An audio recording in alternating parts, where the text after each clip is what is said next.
Welcome to another Museum FAQ video. I'm Paul Orselli, President and Chief Instigator at POW, Paul Orselli Workshop here on Long Island. And I'm delighted to be joined today by Michael Burns. Hi, Michael. How are you? I'm doing well. That's great. So I always like to start these videos, Michael, by having people tell us a little bit about their background. So if you could start us out with that, and then we will launch into the main part of our conversation. Okay. So let's see. So my background actually started in the art world. I did a lot. This is where my degrees come from, and what my primary experience in creating experiences for people was before going into the museum industry. And so I didn't really even know that I didn't really ever think about how things in museums got there. When the opportunity to work at the Field Museum came up, that was something that I looked at and I thought, oh, I think I can do that. I'm not really knowing what I was getting into. But I did get the position, and I ended up being the design director at the Field Museum. That started in 1998. And I worked there for 9 years and learned a lot, almost everything about how museums work, and this entire world of all of these different practices coming together to create these amazing experiences. And after 9 years, I always felt a little uncomfortable if I'd been in jobs too long. I felt like I don't know what's going to happen if I'm here for a full decade. And an opportunity came up right across the way at the Shedd Aquarium. They were doing a major renovation on the Oceanarium and needed a creative director. And so I took that position. And so I was hired there for that renovation. And the difference, I was also really interested in the difference between the sorts of collections that they had at the Field Museum and the collections that they had with living things, which is very different. So with those two experiences and also that art background, things started to kind of come together in terms of thinking about where the museum experience should happen, or could happen, I should say. And so when I was finished with the project at the Shedd Aquarium, I was hired by Quatrefoil Associates, which is an experienced design firm in Maryland. And I'm a design director, currently the design director and one of the principals there. And while doing projects for now, not just an institution, but for multiple folks, multiple organizations and institutions, recognize that that there were some real opportunities that were missed. And those opportunities were mostly in the realm of the educational missions of these museums. So started thinking about and seeing that there are things happening outside museums.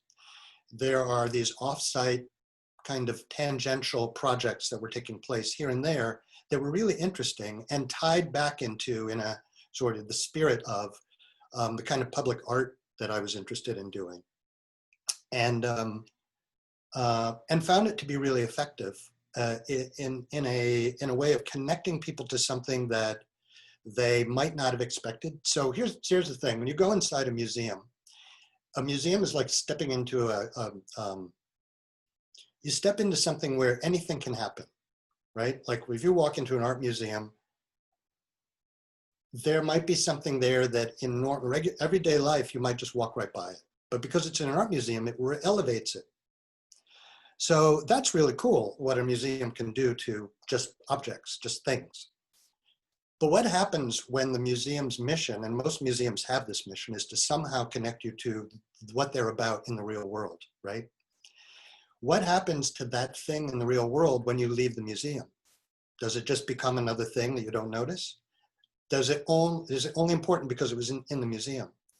And so the idea of being able to take things outside being able to take the museum experience outside and have people think about that, people who do what we do inside museums, and think about how you create that experience there in the real world, seemed to be a mission that would be something to do, something that could be really important. And because it wasn't really being asked for by a lot of the clients and stuff we were working with, you know, if somebody doesn't ask you to do something, you just need to do it. Then they might see that, oh, actually there might be something to that, and then it might snowball. So, so the Omni Museum is a nonprofit that I set up in 2012, and it's all about trying to get this, trying to sort of catalyze this way of thinking, and you know, to be able to find the culture and the science and the history that's all around us, and to be able to tease out what's there. Not starting with an empty space and saying, here we want to exhibit this thing, but going into a space full of things and saying, what is it that's here that's important to our mission that we can draw people into and tease out, so that everyday spaces, ordinary things become extraordinary. And so that was the sort of the idea behind the Omni Museum Project, and taking all of these different ways that that folks outside museums work, whether we're talking about street artists, whether we're talking about game designers that create these pervasive games that are in the, you know, out in the real world, guerrilla marketing. I should say guerrilla expression, since I think the marketers ripped it off of artists. These are things that, a couple of things that or a couple of few practices that museum practitioners can tap into to create experiences in the real world. And so coming up with a way for all of these, the museums that that still are doing these sort of tangential works in public spaces, installations here and there, some really cool things going on. And they have been for a really long time, but they've always been this sort of tertiary thing that would be chopped off if there was ever a funding issue or anything like that. So it seemed that what those things needed was some kind of framework for thinking about all those things. And so we came up with this term, ubiquitous museology, which is this big bucket that's kind of that is developing basically a framework for understanding what are the different ways that we can engage visitors or people, just human beings, in what we do in the real world. And also, what are all of the complexities and things that go along with that that are different than working inside museums? So anyway, so this whole thing that we've been going through recently with COVID just brought that back again, this notion of this. When we have museums closing and nobody can go inside these spaces, even if you're talking about, you know, a quarter of the people that would normally go in are being allowed in, that's still a problem. When we're dying to get back in a museum and you start to think, wait a second, maybe we're already in one, we're just not activating it. It seemed like there was something that should be done, right? It seemed like something that we could do something about this. So I contacted a few of my colleagues, and we put together over the course of about 10 meetings, couple months, this initiative called Free the Museum. And so the folks involved in that were Patricia Austin, Emma Thorne Christie, Andrea Jones, Tim McNeil, and Betsy Loring. And so the six of us worked together in different ways and put this project, Free the Museum, together. And we just launched it. And the idea is that we want to provide museum practitioners and anybody that's interested with the tools and resources and sort of support that they would need to implement things in the world at large. Take their creativity and work with what we have. So that's great. And since this will end up on YouTube, as they say, we will include references and links below to things that that relate to Free the Museum. Mm-hmm. I guess I'd like to unpack a couple of things, or have you unpack a couple of things for us. Maybe three things come immediately to mind. One is the notion of free the museum in the sense of freeing from a building per se. The museum business, as you know, often has an edifice complex. So, you know, how to separate the building from the ideas or the possibilities. So that's interesting. Also, I don't know if there is an intent in calling it Free the Museum. Some of these things that people could encounter, like you mentioned, street art or pop-up things, literally are free. They do not have an admission cost all the time. So I don't know if that was an intent. And then the third thing is just the idea of rewarding people for careful observation. Just going back to your earlier point about, oh, you know, here's this leaf, but now I'm going to use an even more absurd example. Here's a banana duct taped to the wall. You know, here Art Basel thing, and now somebody's donated a version of that, although I don't know how the banana still exists, to the Guggenheim or someplace. But you know, the idea of rewarding people for careful observation and having them think that every streetscape or forest or neighborhood that they go into potentially holds these really interesting aspects for them to discover and encounter. So I gave you a lot to unpack there, but you seem like you're up to the task. So the building, the idea of admission, and the idea of careful observation, you can take any of those or delete any of those, but I'd just be interested to have you unpack that. Yeah, it's important. I think the question about the building is a really important one, because a number of people jump right to the idea that, you know, what are you trying to do? You're trying to take away our museum. You're trying to just open it up and everything spills out, the guts spill out into public space. That's not at all what we're talking about. Museums as buildings have been around for centuries, and they are really good at a certain kind of thing. One of the things that they're really good at is being a place where you bring things to collect. So taking things that will fall apart or break or not be taken care of or whatever, you collect those things, you bring it back. Super valuable things, things that are really fragile, the Dead Sea Scrolls, dinosaur bones, Louise Nevelson sculptures. That kind of stuff needs to be inside places and protected. And like I said, I think in the beginning of this, the educational mission of museums goes way beyond what can happen inside buildings. And so it's not a matter of thinking about the building as unnecessary. It's a matter of thinking about the building as maybe, rather than a central place where things might happen and might come off of it, it's a node in a network of things that can happen. And that network can be really broad. And so museums that have collections, that actually, some don't, but museums that actually have collections are doing a great thing by protecting those things and creating a place for us to see them.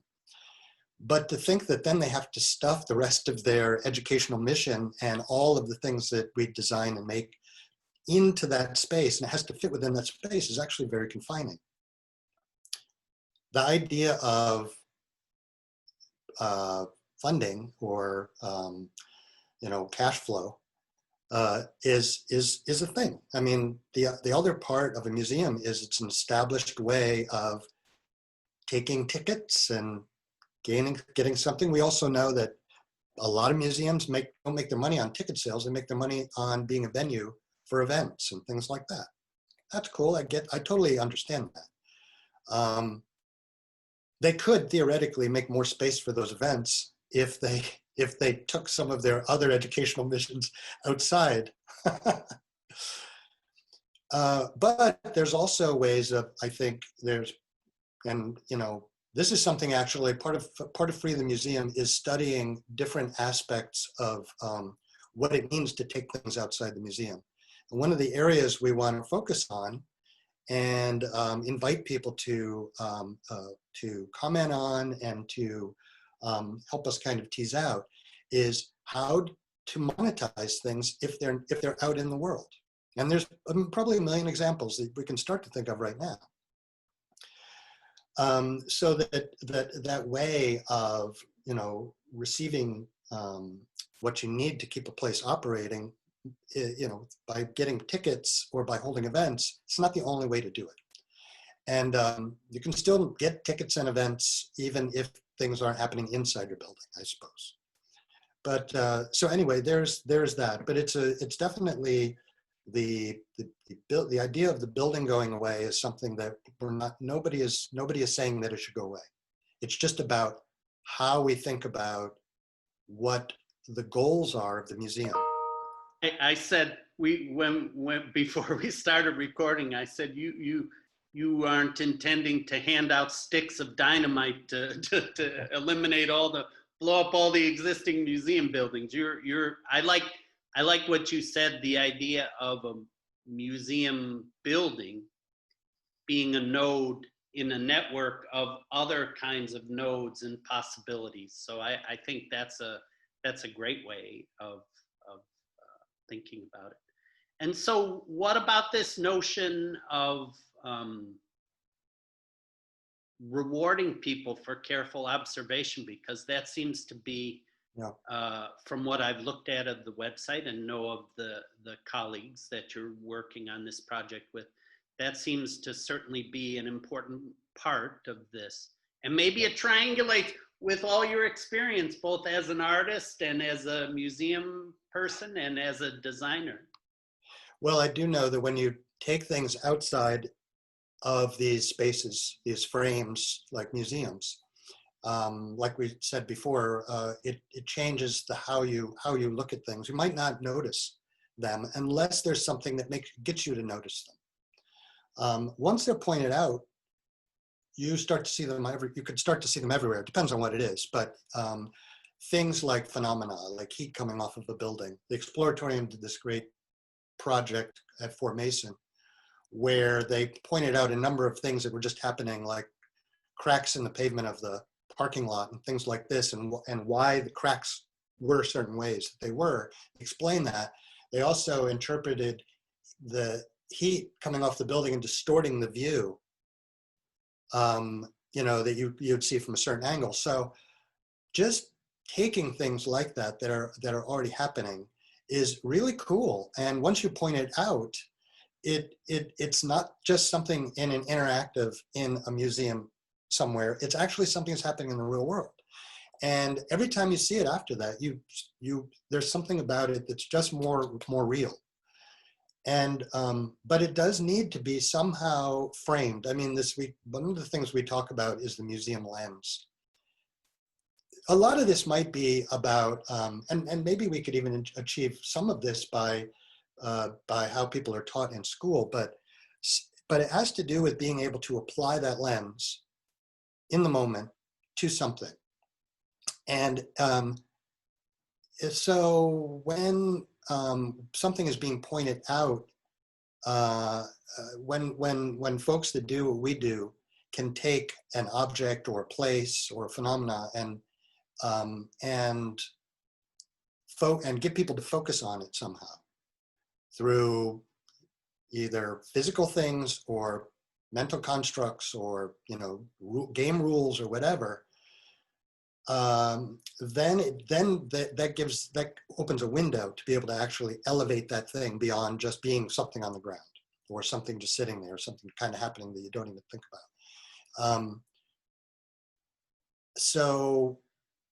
I think I don't know if that answered your question, but I mean, that's kind of, and it's not easy. I think it's actually harder than it is to do when you have a black box and somebody says, here's this thing, make it cool. Well, and Make it, also people coming to a museum have a certain set of expectations, and there are a certain set of tropes and conventions that they're if they're a museum goer, they're used to. If you are in an urban landscape or in your own neighborhood and something sort of pops up that you don't expect, that's like, well, wait a second, what is this poem doing here on this tree in my neighborhood that I walk by, or on this fire hydrant, I don't know, whatever. yeah. And so there's something else too, Paul, and that is doing things, and you bring up in my community or in my neighborhood, which is a really good point. Something we should talk about is relevance, right? Like the idea of place-based learning is, I think, really important.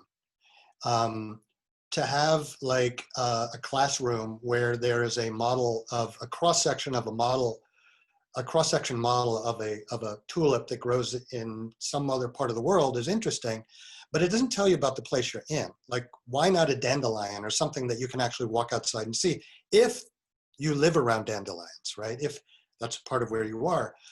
I think that when it comes to what people experience culturally in their own environment is something that to have those things be able to happen in the spaces where they actually live and breathe is an opportunity missed if that's not somehow focused on, or if we don't provide some way for that to kind of come out. The other part of that, though, is that the idea of museums going into neighborhoods and just doing stuff is also not the idea.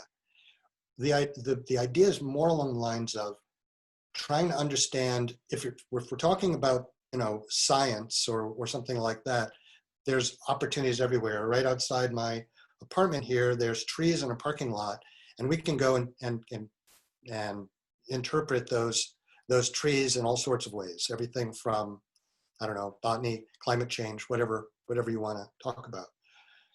But when you go into neighborhoods and things like that, you really need to work, I think, with the community and community representatives, community leaders, get the artists in those communities to participate. I think it's about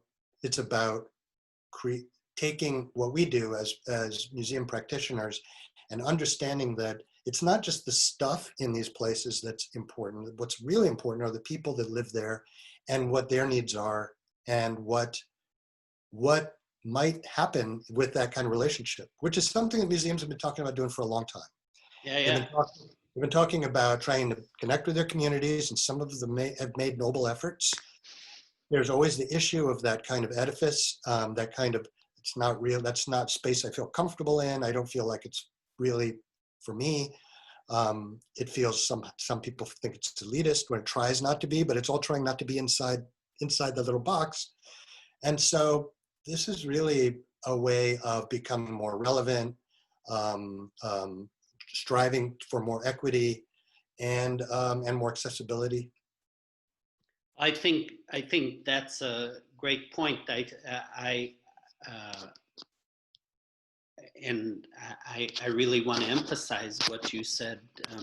When you are untethered from this museum building, it really opens up an opportunity to democratize and equalize and have everyone outside of the building be true creative partners in a process. I mean, that's why.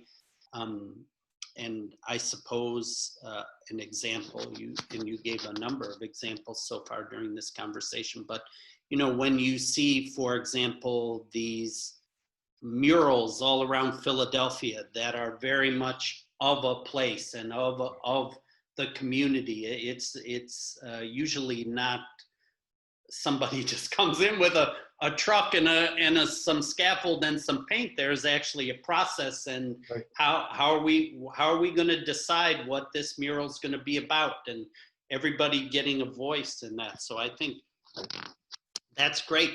I think the other thing, and maybe that I'd just be interested as we close out here, this notion also of untethering oneself from a museum building maybe has a different kind of meaning, given how many of our colleagues, unfortunately, who are temporarily or even permanently, who have lost their jobs and who find themselves without direct connection, at least right now, to a building. And so is there a way, or in your thinking about Free the Museum, is that part of the story as well, now that people have maybe lost their tie, their formal tie to a museum building?